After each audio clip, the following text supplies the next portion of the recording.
Welcome to the complete web development course. अस्सलाम वालेकुम। मेरा नाम है आसिम बशीर और आप देख रहे हैं टुक स्किल्स। टुक स्किल्स एकेडमी में खुश आमदीद। दोस्तों, हम कंप्लीट वेब डेवलपमेंट का कोर्स स्टार्ट कर चुके हैं और इसके अंदर हम 3 लैंग्वेजेस यूज़ करने वाले हैं, जिसमें HTML, CSS और PHP है। ये 3 लैंग्वेजेस मिला के हम एक वेबसाइट बना सकते हैं। तो हमारी 2 लैंग्वेजेस कंप्लीट हो चुकी हैं, HTML और CSS। 2 लैंग्वेजेस मिला के हमने एक वेबसाइट बनाई है। एक सिंपल सा हमने पेज बनाया है। इतना प्रोफेशनल नहीं है, लेकिन हमने बेसिक HTML को समझा है। HTML क्या होता है, CSS क्या होती है, कोऑर्डिनेटर क्या है, ये चीज़ें हमने सारी समझी हैं। तो आज से हम PHP की लैंग्वेज स्टार्ट करने जा रहे हैं। हम हमने अलग अलग पहले HTML की पूरी लैंग्वेज समझी है कि क्या होती है, फिर हमने CSS की लैंग्वेज समझी है। अभी हम समझेंगे कि PHP क्या है, और PHP को हम बाकायदा तौर पे स्टार्ट करेंगे। PHP एक सर्वर स्क्रिप्टिंग लैंग्वेज है।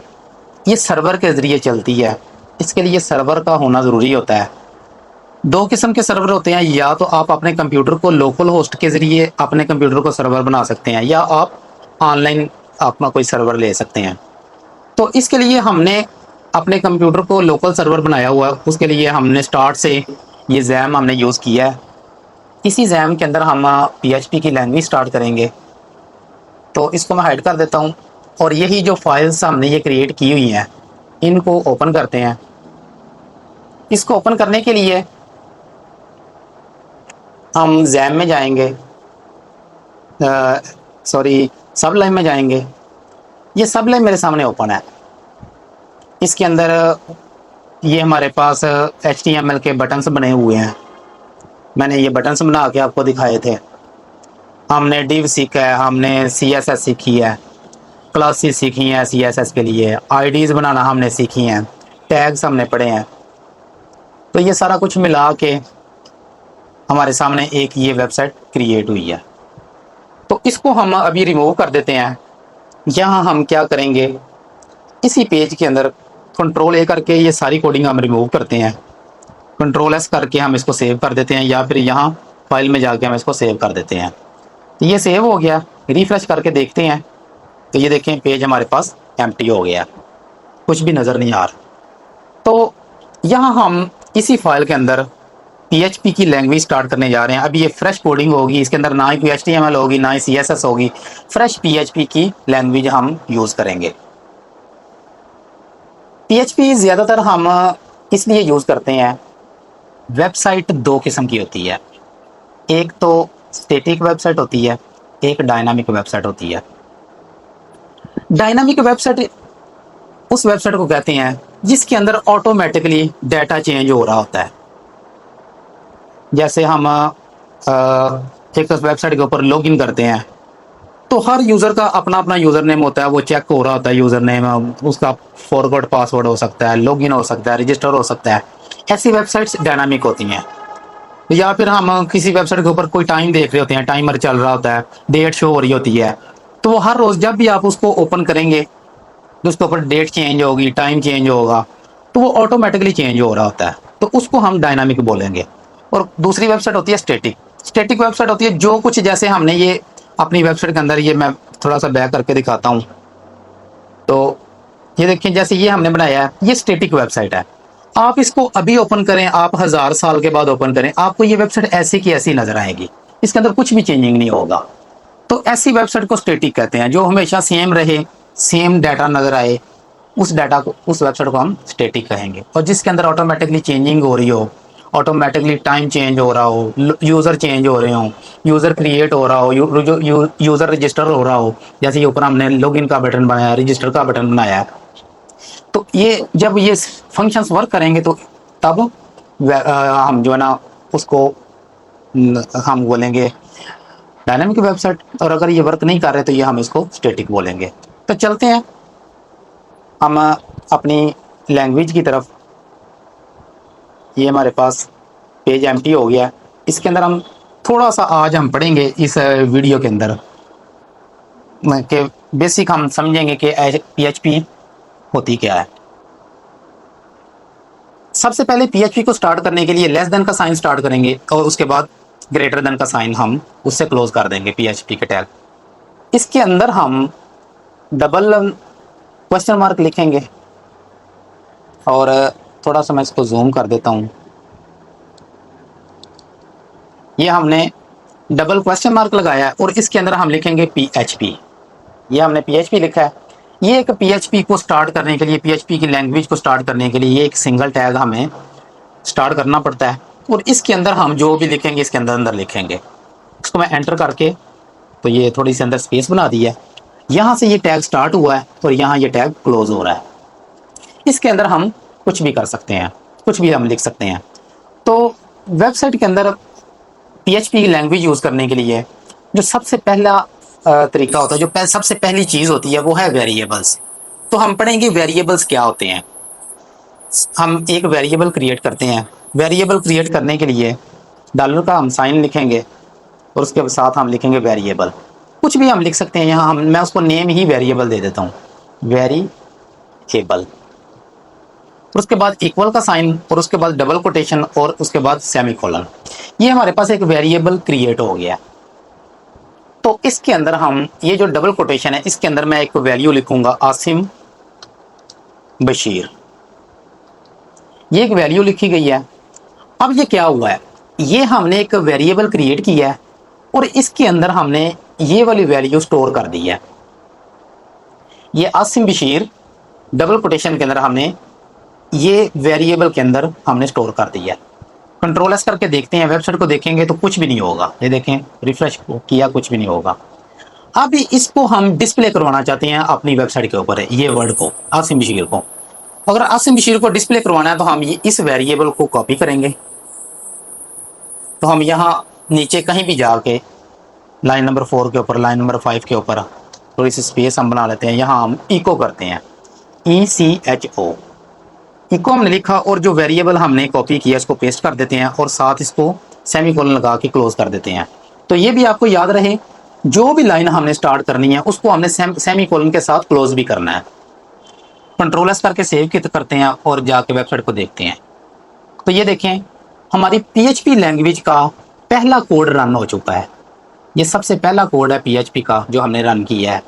इसके अंदर हमने क्या किया है, एक हमने वेरिएबल क्रिएट किया और उसके अंदर हमने आसिम बशीर के नेम से एक हमने वैल्यू स्टोर की है और वो वैल्यू वेरिएबल के अंदर आ गई है। अब इस वेरिएबल को हम यहाँ आके हमने इसको इको करवा दिया। तो हम इसको यहाँ भी इको करवा सकते हैं और हम यहाँ इसको भी थोड़ी सी स्पेस दे के स्टार्ट पे यहाँ इको लिख सकते हैं। तो ये अभी 2 दफ़ा इको होगा, एक दफ़ा यहाँ इको होगा, एक दफ़ा यहाँ इको होगा। कंट्रोल एस करके इसको सेव करते हैं। तो ये देखें, अब हमने एक ही जगह पे आसिम बशीर लिखा है लेकिन हमने इसको इको 2 दफ़ा किया है।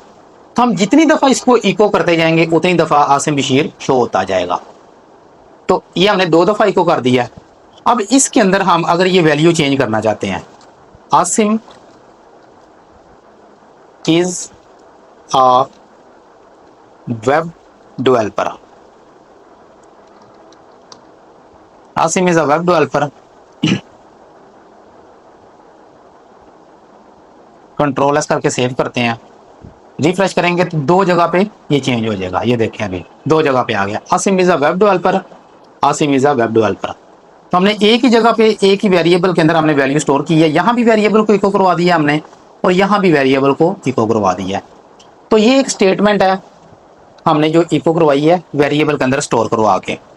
इस तरीके से आप लोग वेरिएबल्स क्रिएट कर सकते हैं और आप इको करवा सकते हैं। हम इसका इको ख़त्म कर देते हैं। दूसरा तरीका ये होता है कि आप डायरेक्ट इको लिखें, डबल कोटेशन लगाएं और सेमीकोलन लगा दें। अब इसके अंदर भी आप कोई वैल्यू लिख सकते हैं।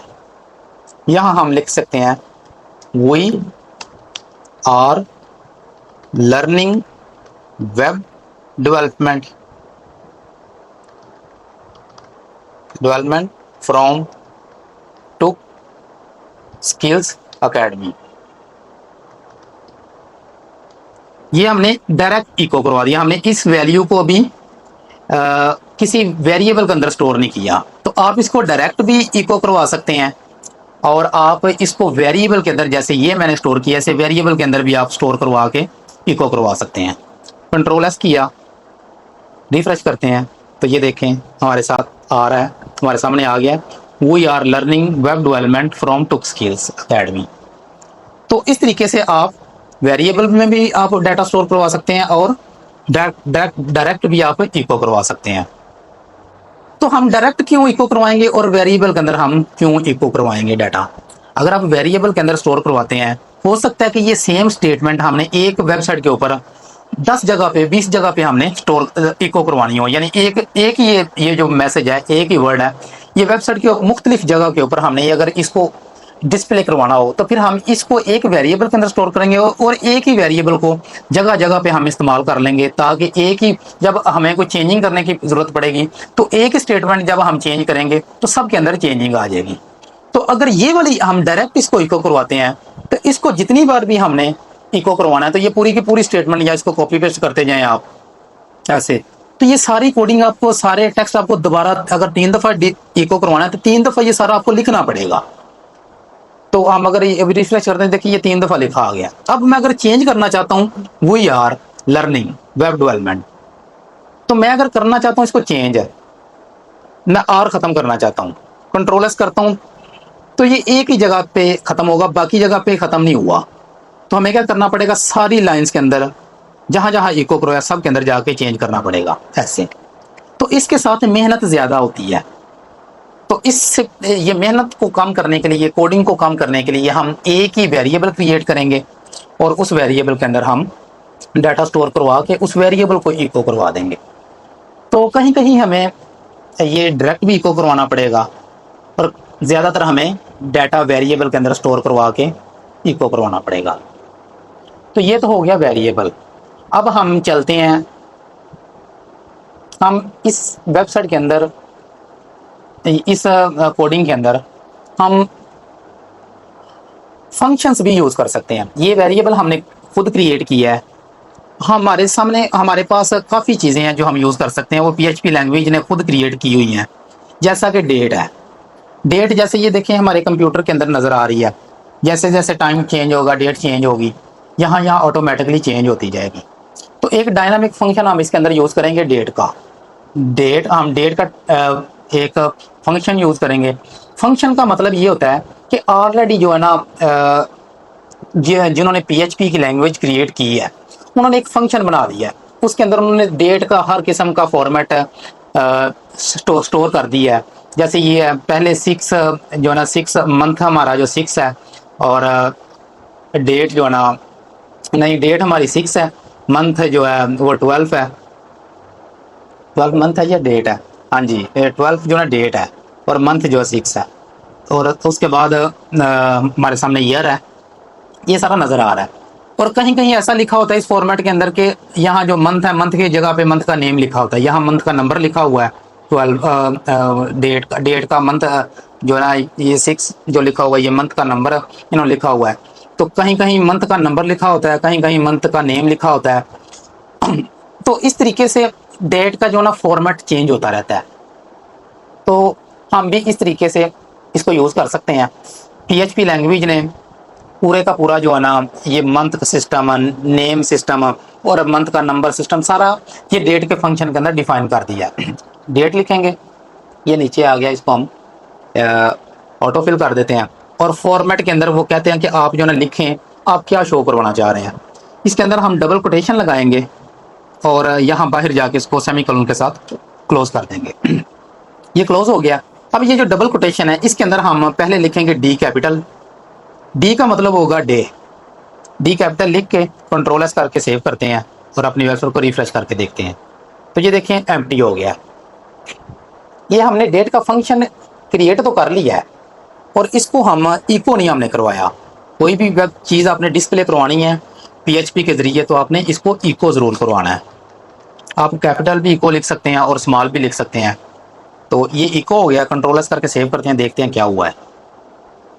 तो ये देखें, हमने डे को डी डी कैपिटल लिखा है, इसका मतलब ये है कि वेंसडे हमारे सामने लिखा आ गया है। आज वेंसडे है तो वेंसडे हमारे सामने लिखा आ गया है।